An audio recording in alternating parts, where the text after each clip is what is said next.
자, 오늘 말씀 보겠습니다. 에스더 4장 13절에서 14절 말씀입니다. 모르드게는 그들을 시켜서 에스더에게 다음과 같이 전하라고 하였다. 왕후께서는 궁궐에 계시다고 하여 모든 유다 사람이 겪는 재난을 피할 수 있다고 생각하십니까? 이런 때에 왕후께서 입을 다물고 계시면 유다 사람들은 다른 곳에서라도 도움을 얻어서 마침내는 구원을 받고 살아날 것이지만 왕후와 왕후의 집안은 멸망할 것입니다. 왕후께서 이처럼 왕후의 자리에 오르신 것이 바로 이 일 때문인 줄 누가 알겠습니까? 아멘. 자, 이때를 위한 하나님의 계획이라는 제목으로 말씀 나눕니다. 오늘 말씀에 나오는 이 모르드게와 이제 에스더는 이 바벨론의 그 느부갓네살 왕 시절에 예루살렘에서 사로잡혀간 그러한 사람들이었습니다. 특히 이 에스더는 이제 부모가 없이 이 모르드게라는 사촌 오빠가 딸처럼 이제 양육했다라고 성경은 말합니다. 이러한 모르드게의 양육과 교육으로 말미암아서 에스더는 페르시아의 바사왕 아하스에로 왕의 왕비가 되는 그런 놀라운 일들이 일어나게 되죠. 이 바사왕 아하스에로 왕 3년에 왕이 자기의 그러한 업적들을 취하하기 위해서 잔치를 벌입니다. 잔치를 벌이고 그 나머지 자기의 그 왕비를 온 백성들 앞에 왕비의 아름다움을 보이기 위해서 왕비를 추청하게 됩니다. 그런데 이 왕비가 왕의 명령을 거절함에 따라서 이제 왕과 많은 그러한 정치 지도자들과의 그런 갈등을 겪게 되죠. 왕과 이제 정치 지도자들이 왕후 와스디를 폐위를 시킵니다. 그리고 이혼을 합니다. 이제 새 왕비를 꽤 되어지게 되는 거죠. 왕이 명령을 내려서 전국의 각 도성에 가장 아름다운 여성들을 이제 불러 모으라고 이제 명령을 내립니다. 자, 이때에 이제 에스더가 이제 그 지역에서 아름다운 여성으로 알려져 있었기 때문에 에스더가 뽑혀서 도성으로 이제 이전하게 되어지게 되는 거죠. 각 도성에서 몰려온 그 아름다운 여성이라고 하는 그 여성들이 1년 동안 몸을 단장합니다. 그리고 나서 한 명씩 왕에게 불려가죠. 자, 불려가는 가운데 이제 에스더 차례가 되어졌고, 에스더가 이제 왕 앞에 갔을 때 왕이 다른 여성보다도 이제 귀여워하고 이뻐하고 사랑을 독차지하는 그러한 일들을 하게 되어집니다. 그래서 왕이 에스더를 왕비로 피택하게 되어지게 됩니다. 이런 상황 가운데 아하스에로 왕은 정치적으로 이제 하만이라는 사람을 이제 중용해서 쓰게 되어집니다. 이 하만이 은 1만 달란트를 이제 왕에게 이제 뇌물을 주게 되어져요. 엄청난 부를 가지고 있는 사람이 이제 왕의 그러한 정치 후원자가 되어진 것이죠. 자, 그러면서 이 하만이라는 사람이 왕 다음의 2인자가 되어집니다. 2인자가 되어졌을 때 자기 앞에 무릎을 꿇지도 않고 절하지도 않는 이 모르드게라는 사람을 보게 되어지는데, 이 유대인으로서 모르드게는 자기의 그러한 전통과 또 율법을 지키기 위해서 절하지 않은 것인데, 이 하만은 모르드게를 교만하게 생각하게 된 거죠. 그래서 이제 모르드게의 출신이 유대인이라는 것을 알고 유대인 모두를 학살할 것을 결심합니다. 그래서 왕 앞에 가서 이 유대인이라는 사람들이 있는데, 이들은 왕의 법률을 지키지도 않을 뿐만 아니라 자기네 율법과 풍습을 고수하면서 이제 왕의 명령을 따르지 않습니다라고 고발하게 되어집니다. 그리고 왕에게 이 유대인들을 이제 학살할 것을 이제 승낙을 받아서 그것을 조서를 꾸며서 이제 각 지방에 이제 발송하게 되어집니다. 그래서 이 모르드게는 이러한 상황들을 알고 이러한 상황들을 타개하기 위해서 에스더에게 이 사실을 알리게 되어지는 것입니다. 그래서 유대 민족을 이 하만이라는 이 사람의 그런 맛으로부터 지켜줄 것을 이제 에스더에게 부탁합니다. 그런데 문제는 뭐가 있냐면 그 이전 왕후 이후로부터 왕이 법을 만들었는데 어떤 법을 만들었냐면 왕이 부르거나 명령하지 않았다면 왕 앞에 나갈 수가 없습니다. 왕이 부르지 않는데 왕 앞에 나가면 그 사람이 어떤 누구라도 죽임을 당한다라는 그러한 법이 만들어졌다라는 것입니다. 자, 그런데 지금 이제 왕후가 된 지 한 달 동안 왕이 그 에스더를 찾지 않는 그러한 일들이 벌어졌습니다. 그렇기 때문에 이 에스더가 왕이 이제 나를 사랑하지 않는 거 아닌가? 마음이 떠났나? 도저히 왕의 마음이 어디 있는지 알 수가 없는 상황이었습니다. 자기 민족의 그러한 처지를 알고 있음에도 불구하고 이제 왕이 부르지 않았는데 이제 왕 앞에 갔다가 법을 어겨서 죽임을 당할 수 있는 상황 가운데 있게 된 것입니다. 자, 이런 상황에서 모르드게가 오늘 본문에 말한 것처럼 에스더에게 말하고 있는 것이죠. 왕후의 자리에 오른 것이 바로 이때를 위한 것이 아닙니까? 라고 묻는 것입니다. 자, 오늘 우리가 이 본문을 가지고서 함께 나누고자 하는데 모든 그러한 순간과 사건과 또 상황 속에서 하나님의 인도하심과 또 하나님의 역사하신 그러한 은혜들을 우리가 발견하게 되어집니다. 하나님의 은혜를 발견했을 때에 우리가 은혜를 받은 자로서 은혜 받은 자의 그러한 말과 행동으로서 나타내는 그러한 일들은 우리가 은혜 받은 자로서의 그러한 모습을 나타내는 것이 더 중요하다라는 것입니다. 많은 사람들이 은혜 받았습니다라고 말하는 많은 것들을 보지만 은혜 받은 자로서의 그러한 모습을 나타내는 것은 그렇게 흔하지 않는 것을 보게 됩니다. 그저 그냥 자기의 성공, 행복, 평안함, 부유함 이런 것 그냥 하나님의 뜻이고 또 하나님의 은혜야라고 그냥 만족하는 것이다라는 것이죠. 이것은 지극히 이기적이고 또 기복주의적인 그런 신앙 가운데 있는 그러한 종교인이라고 할 수 있습니다. 여러분, 그렇기 때문에 이 세상 가운데 그리스도인들이 빛으로서의 그러한 역할들을 못하는 것이고 또 사람들이 그리스도인들을 탐탁하지 않게 생각하는 이유 가운데 하나라고 볼 수 있습니다. 우리가 선한 사마리아인의 그러한 비유에서 보듯이 하나님 말씀도 알고 또 하나님의 일꾼이라고 하는 그러한 제사장과 레위인들이 강도 만나서 죽어가는 그러한 사람을 외면하는 것을 보게 되어집니다. 하나님의 그러한 은혜를 받은 자로서 하나님의 은혜를 끼치는 그러한 역할들을 해야 되는 것이 우리의 책임이다라는 걸 할 수 있습니다.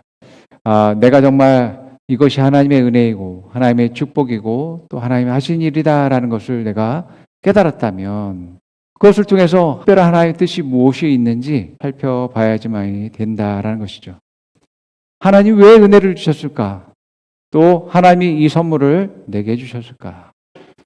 하나님은 물론 우리 아버지로서 우리의 모든 계획들을 가지고 계시고 또 필요들을 채우시고 공급하시는 그런 아버지이십니다.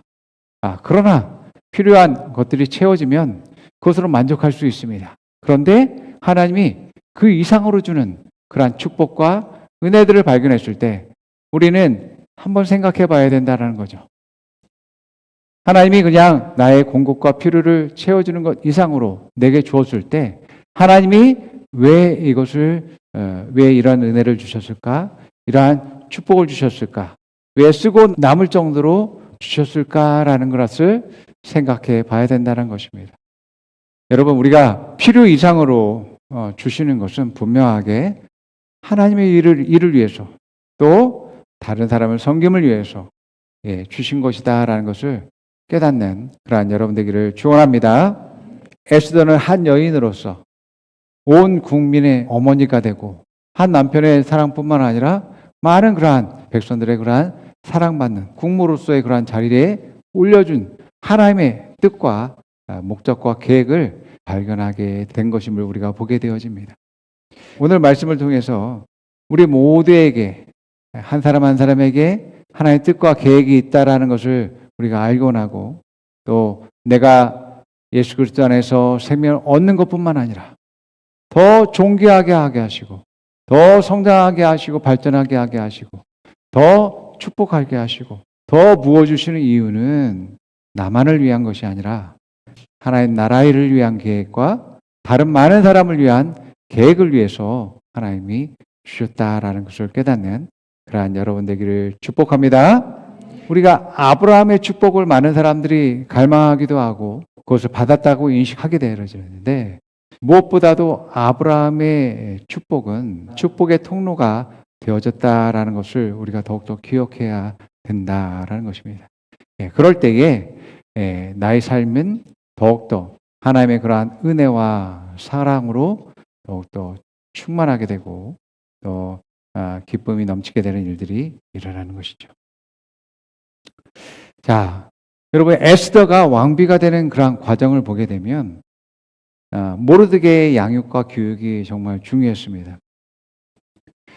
그리고 아름답게 그렇게 성장할 수 있도록 그 사촌 오빠가 그러한 도움을 주었는데 또 모르드게보다도 더 왕비가 되는 데 있어서 더 큰 역할을 한 것은 궁녀들을 관리하는 그 헤게라는 그러한 사람의 역할입니다. 특별히 이 헤게가 에스더에게 호의를 가지고서 호의를 베푸는 그러한 일들을 하게 되어집니다. 이제 에스더는 이방인이죠. 그런데 이 헤게가 에스더를 좋게 봅니다. 그리고 다른 사람과 다른 특별한 대우들을 하게 되어집니다. 또 그때에 맞춰서 왕 앞에 나아갔는데 그 왕이 에스더를 사랑하게 되고 왕비로 삼았다라는 것입니다. 자, 이런 모든 과정들을 보게 되면 에스더가 왕후가 된 것은 하나님의 특별한 계획과 섭리였다라는 것을 알 수 있습니다. 하나님의 계획 안에서 에스더가 놀랍게 성장하고 발전하고 또 승승장구하게 한 것은 하나님이 사람들 마음 가운데 호의를 받도록 사랑을 받도록 했다라는 것입니다. 왕후가 되도록 만든 것은 첫 번째는 하나님이지만 두 번째는 헤게라는 이 관리자의 작품이라고도 할 수 있는 것입니다. 에스더 2장 15절에는 우리 한번 읽어볼게요. 드디어 모르드게의 삼촌 아비하일의 딸 곧 모르드게가 자기의 딸로 삼은 에스더가 왕에게 나아갈 차례가 되었다. 에스더는 궁녀를 돌보는 왕의 내시 헤게가 하라는 대로만 단장을 하였을 뿐이고 다른 꾸미개는 요구하지 않았다. 그런데도 에스더는 누가 보아도 아리따웠다. 여기에 여러분 놀라운 비밀이 있습니다. 에스더의 성품과 에스더가 원래 아름답기 때문에 아름다움을 더 돋보이게 할 수 있는 그러한 방법들을 제시했습니다. 자, 그런데 또 놀라운 것은 에스더가 헤게가 하라는 대로만 했다라는 것입니다. 헤게가 그 에스더를 호의를 갖고 있는 것과 또 그 호의받은 사람으로서의 올바른 태도들을 에스더가 보였습니다. 하나님이 또 왕의 마음을 움직여서 에스더를 좋아하고 또 귀여워하고 또 사랑스러워 했다라고 이야기합니다. 그리고 왕의 마음을 움직여서 결국에는 에스더가 왕후가 되어지게 됩니다. 자, 이런 모든 것이 하나님의 계획이었고 또 하나님이 이루신 작품이었다라고 말합니다. 자, 그러면 하나님은 왜 에스더를 이방 나라의 페르시아의 왕비가 되게 하셨을까? 그리고 또 이 에스더를 페르시아의 2인자로 삼았을까? 우리는 생각해 봐야지만 됩니다. 바로 하나님의 주 목적은 뭐였냐면 하나님의 백성, 이스라엘 백성을 살리기 위한 하나님의 계획과 뜻이었다라는 것이죠. 여러분의 인생에서 하나님의 아주 큰 두 가지 계획이 있습니다. 첫 번째는 나를 구원하는 겁니다. 나를 하나님의 자녀 삼고 하나님의 생명을 주고 또 하나님의 자녀로서 살아가게 하는 것이 하나님의 크고 놀라운 첫 번째 계획이. 이것만큼 중요한 게 없습니다. 그 다음 두 번째는 뭐냐면 하나님이 나의 아버지시기 때문에 내게 아버지의 생명을 주시고서 끝낸 게 아닙니다. 나를 이 땅 가운데 두신 목적들이 있고 뜻이 있습니다. 그 뜻을 이루기 위해서 아버지는 나를 계속해서 성장시키고 발전시킵니다. 그래서 말씀으로 나를 가르치시고 성령님을 내 안에서 내게 주셔서 나를 인도하시고 나를 세우시고 또 성장하게 하시는 일들을 하게 합니다. 그런데 나를 성장시키는 것이 물론 나를 위해서죠. 그러나 성장의 주요한 목적은 또한 나를 통해서 다른 생명을 살리기 위한 것이다라는 거죠. 이것이 내 인생에서 두 가지 가장 큰 하나님의 계획이다라는 것입니다. 그렇기 때문에 구원받은 그리스도인의 삶에서 모든 성장과 발전의 계획은 다른 사람을 살리기 위한 그러한 계획들임을 우리가 깨달아야지만이 되어집니다. 그래서 내가 가진 것, 내가 이 자리에 있는 것, 내가 경험한 것, 내가 성취하고 쌓은 모든 것, 이러한 모든 것들이 사람들을 살리기 위한 하나님의 계획이었다라는 것을 우리는 깨달아야지만 되어진다는 것이죠. 내가 이러한 하나님의 뜻과 계획을 모르고 산다면 아무리 그리스도인이라 할지라도 그냥 자기의 성공과 행복을 위해서 사는 것이 전부인 그러한 그리스도인들이 많이 있다는 것입니다. 우리가 하나님의 은혜를 모르고 하나님의 뜻과 계획을 모른다면 결국에는 내가 이룬 성취와 내가 가진 것과 나의 자리와 모든 결실들은 자기 성공, 자기 행복, 자기 유익을 위해서 사용하려고 할 것입니다. 그것이 자기 보상이고 또 자기 행복이라고 이야기하게 되어지는 것이죠. 그래서 우리가 항상 기억해야 될 것은 모든 상황 가운데서 특별히 놀라운 축복과 은혜와 성장과 발전이 있는 상황 가운데서 그러한 것들을 계획하시고 뜻하시고 이루게 하신 하나님의 뜻이 무엇인지 발견하는 것이 너무나 중요합니다. 그럴 때 우리가 교만하지 않고 더욱더 하나님의 이제 기쁨이 되어지는 일들을 감당하게 되어집니다. 하나님이 솔로몬이라는 사람을 왕으로 삼으시고 그 솔로몬에게 엄청난 그러한 축복을 부어주십니다. 그런데 이 솔로몬이 모든 것을 가지고 누려보고 자기를 더 높이는 일들을 했음에도 불구하고 그가 얻은 결론은 허무함이었습니다. 허무함. 자, 전도서 2장 10절에서 12절 말씀 우리 한번 읽어봅니다. 원하던 것을 나는 다 얻었다. 누리고 싶은 것 낙은 무엇이든지 상가하지 않았다. 나는 하는 일마다 다 자랑스러웠다. 이것은 내가 수고하여 얻은 나의 몫인 셈이 됐다. 그러나 내 손으로 성취한 모든 일과 이루려고 애쓴 나의 수고를 돌이켜보니 참으로 세상 모든 것이 헛되고 바람을 잡으려는 것과 같고 아무런 보람도 없는 것이었다. 임금 자리를 이어받은 사람이 무엇을 할 수 있는가? 기껏해야 앞서 다스리던 왕이 이미 하던 일뿐이다. 어떤 사람이 여러분 내가 바라고 원하고 소망하는 것마다 다 얻었다라고 할 수 있겠습니까?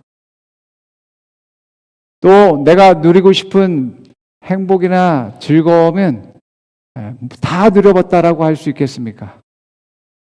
또 내가 하는 일마다 영광스럽고 자랑스럽다라고 말할 수 있는 사람이 또 얼마나 되겠습니까? 자, 그런데 솔로몬의 교만은 여기 있었습니다. 이것이 다 내가 수고하고 얻은 나의 결과였어라고 생각했다라는 것입니다. 그런데 노년에 이르러서 그가 깨달은 것은 뭐냐면 이런 모든 것들이 다 헛된 것이었다라고 이야기합니다. 여러분, 그렇습니다. 여러분들이 어떤 업적을 이루고 어떤 자리에 앉고 무엇을 가졌든지 그 안에서 하나님을 발견하지 못한다면 하나님의 뜻과 계획을 알지 못한다면 그 모든 것은 여러분 허무하게 될 것입니다. 허망합니다. 여러분들이 그 안에서 하나님의 뜻과 계획을 발견할 수 있어야 됩니다. 그래야지만이 여러분들이 참된 기쁨과 보람과 영광이 있게 되어진다는 것이죠. 하나님은 우리를 부르시고 나를 성장하기 위해서 애쓰시고 이제 모든 것을 공급하시는 일들을 하십니다. 그런데 하나님이 내가 성장한 뒤로부터는 나를 통해서 주시는 많은 것들은 또한 다른 사람들을 위해서 주신 것이다라는 것을 우리가 깨달아야지만 됩니다. 안 그러면 나는 더 이상 성장도 발전도 하지 못하고 기쁨도 발전하지 못하게 되어진다는 것입니다. 하나님은 다른 사람들을 살리기 위해서 나를 성장시키고 발전시키고 내게 능력을 주시고 또 다른 사람을 붙여주셔서 그들과 함께 또 그 일을 이루게 하시는 그러한 일들을 하십니다. 이처럼 여러분 에스더를 그 자리에 올린 것은 정말 수많은 생명들을 살리기 위한 그러한 목적이 있었던 것처럼 하나님이 우리에게 그러한 위치와 권세와 능력들을 주시는 많은 이유들은 많은 생명을 살리기 위한 것이었다라는 겁니다. 두 번째는 에스더를 그 위치에 올린 것은 대적자를 진멸하기 위해서입니다. 이스라엘 백성을 구원하기 위해 하나님의 뜻과 계획이 에스더를 세운 것인 반면에 또 하나는 하나님을 대적하는 자들을 심판하기 위한 것임을 알 수 있습니다. 유대인을 죽이는 것이 합법이고 그리고 군과 경찰에게 유대인들을 죽이고 그 재산을 몰수하도록 하게 합니다. 이런 상황 가운데서 에스더는 죽으면 죽으리라 라는 그러한 각오와 결심을 갖고서 왕 앞에 가게 되어집니다. 그런데 왕이 에스더를 보자마자 기쁘게 맞아줍니다. 에스더에게 당신이 무엇을 원합니까? 라고 물어봅니다. 그러면서 당신이 원하는 것이라면 나라의 절반이라도 주겠다라고 말합니다. 그 에스더는 더 지혜롭게 왕에게 이야기합니다. 왕이 허락한다면 이제 왕과 하만을 위해서 3일 동안 잔치를 열겠다라고 말합니다. 3일째 연회 마지막에 에스더는 자기가 유대인이라는 것을 밝힙니다. 지금 이 옆에 있는 이 하만이 자신과 자기의 민족을 죽이기 위해서 이제 모함하고 이제 왕을 속여서 이제 법을 만들도록 했다라는 그런 이야기를 하게 됩니다.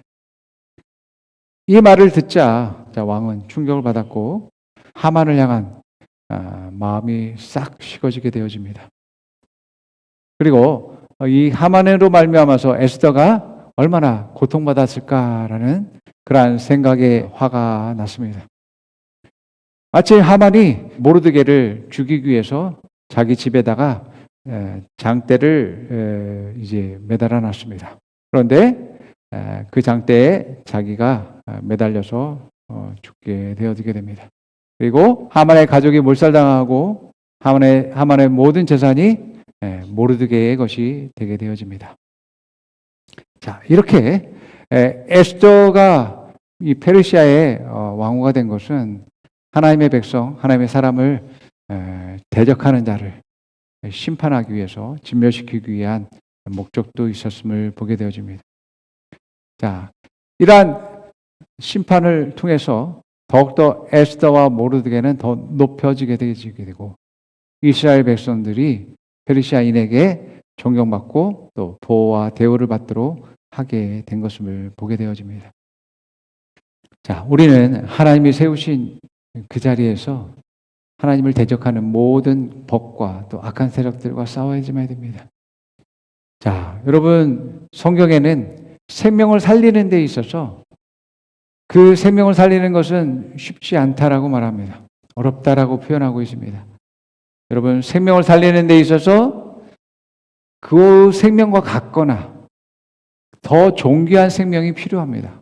그렇기 때문에 어려운 것입니다. 죄인을 살리기 원한다면 죄인이 필요한 게 아니라 의인이 필요한 것입니다. 그래서 여러분, 우리의 지금 있는 자리와 또 행복과 평안과 부유함, 이런 모든 것들을 하나님의 뜻과 계획에서 한번 우리가 생각해 볼 필요가 있습니다. 2025년에 하나님이 주신 이러한 축복과 은혜와 또 하나님의 인도하심이 어떤 뜻이 있는지 우리가 더욱더 발견할 수 있어야지만이 되어집니다. 하나님이 아브라함에게 창세기 12장 3절에 너로 말미암아 땅에 사는 모든 민족이 복을 얻게 될 것이다 라고 말씀하셨습니다. 마찬가지입니다. 우리가 아브라함의 축복을 받은 자로서 하나님이 나를 축복한 것이 하나님의 온전한 뜻과 계획들을 발견하고 또 그 축복들을 다른 사람들과 나누고 통로로서 쓰임받게 됐을 때 정말 많은 사람들이 하나님을 발견하게 되고 하나님의 축복을 그들도 받고 누리게 되어지게 되는 것이죠. 그래서 나로 말미암아 모든 사람들이 하나님의 복을 얻게 하는 것이 하나님의 뜻이다라는 겁니다. 그렇기 때문에 여러분, 하나님의 축복을 여러분들이 받은 은혜를 많은 사람들에게 나눌 수 있는 여러분 되기를 축원합니다. 아멘. 우리 함께 고백해 봅니다. 하나님의 나를 축복하셨습니다.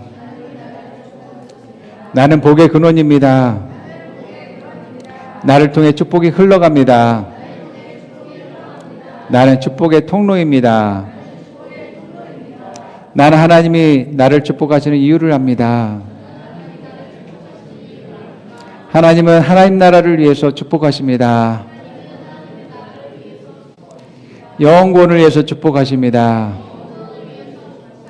성장을 위해서 축복하십니다.